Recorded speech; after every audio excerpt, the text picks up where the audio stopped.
In my last video on the AD600 Pro, we dove into it and I gave you guys a review, but you came back at me with some questions, so here is the AD600 Pro FAQ.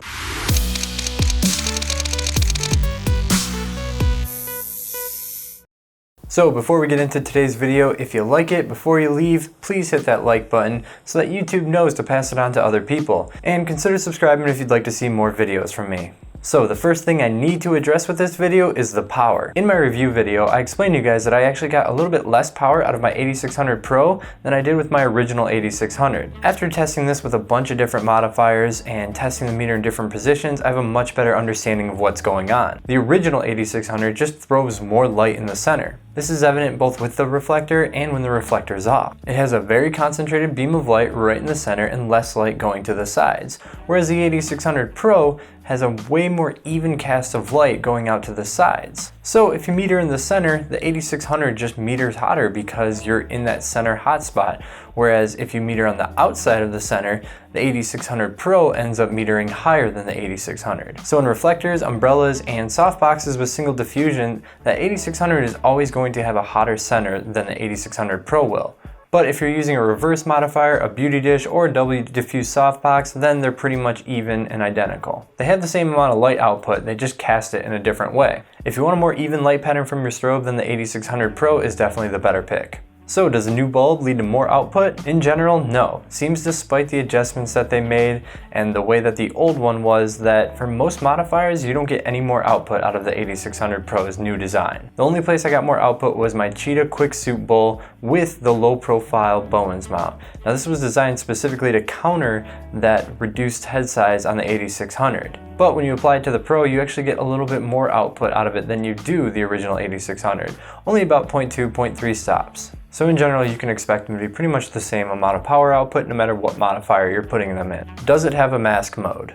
Yes, the masking function is still an option on the AD600 Pro. For those unaware, this function will fire all the groups and then fire each group independently as you advance and take multiple photos. This product is designed for product photographers so that they can create masks using the contrast from only having one light fire. If you want to see more about this, I've got a link in the description below where Godox kind of shows how it works on their lights and where you would apply it to. Is this compatible with the Flashpoint R2? Yes. What's the high-speed sync recycle time? Full power high-speed sync still recycles in less than 1 second. Now as far as the heat protection goes, I ran off 50 pops in a row in high-speed sync and no heat protection came in, no type of thermal protection. That's a lot to run it through at full power. So basically I'm waiting to hear in the manual if they're going to implement that thermal protection again, or maybe they kind of scaled it back because people had a problem with it.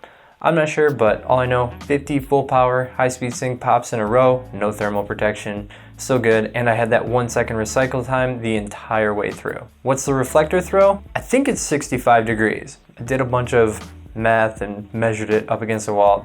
It's about 65 degrees. Will there be a new AC adapter and extension head? Yes, they plan on making a new AC adapter for this battery design. Since you guys know, it's a different battery design and different battery plug, so it requires a new adapter. And they also plan on making a new 600 remote head. Hopefully this time when they come out, it'll have that locking pin. I don't know if they plan on updating the 1200 watt head that uses two 600s. I don't know if they plan on making a new version of that.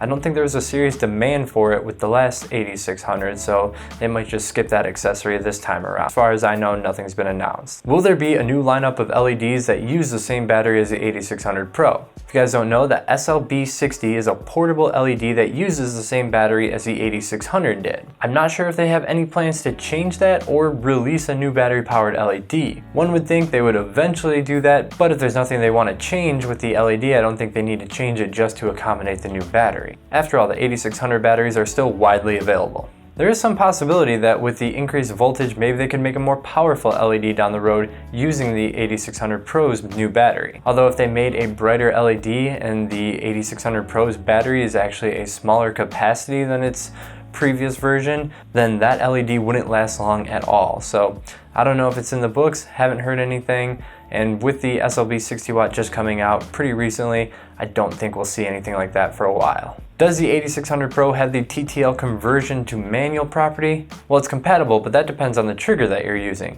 You're going to need the X Pro trigger in order to activate that, but as long as you had it set to the 600, it would still function as the old 600 did. Will there be a manual version? Despite mentioning this in the video, multiple people still asked if I thought they would make one down the road or if it'd be announced later. It seems there's no intent on creating a manual version of this for a cheaper price. I don't blame them, they got way too many products as it is, so I definitely wouldn't count on it happening. What reasons are there for buying the Pro over the previous generation besides color accuracy and recycle speed? The 38 watt LED, honestly, there's really not another reason to buy it if you're not going to value the recycle time, the color accuracy, and updated modeling lamp. Those are really the only three standout factors over the original AD600. Now, they're big standout factors that are going to matter a lot to specific people, but if they don't matter to you, then just stick with the original AD600. What could they improve for the future AD600? I think the biggest thing they could do is get that battery back up to 500 flashes per charge. That was one of the most awesome things about this system, is just having the confidence to use it for such a long time. Taking that step back to 350, it's one of those things that doesn't feel like an upgrade. You don't feel like you should have to give anything up, especially when you're paying more.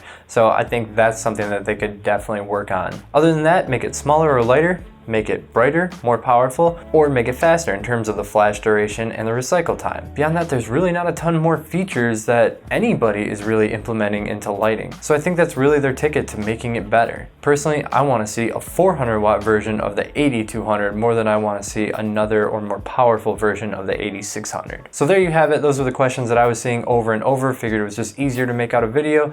That way people didn't have to keep asking those questions. Like the video if you enjoyed, consider subscribing, and share it if you think it's going to be helpful to somebody else. You can always join my photography gear chat group on Facebook, where you can chat with me and thousands of other photographers from around the world. Till next time, keep on shooting, YouTube.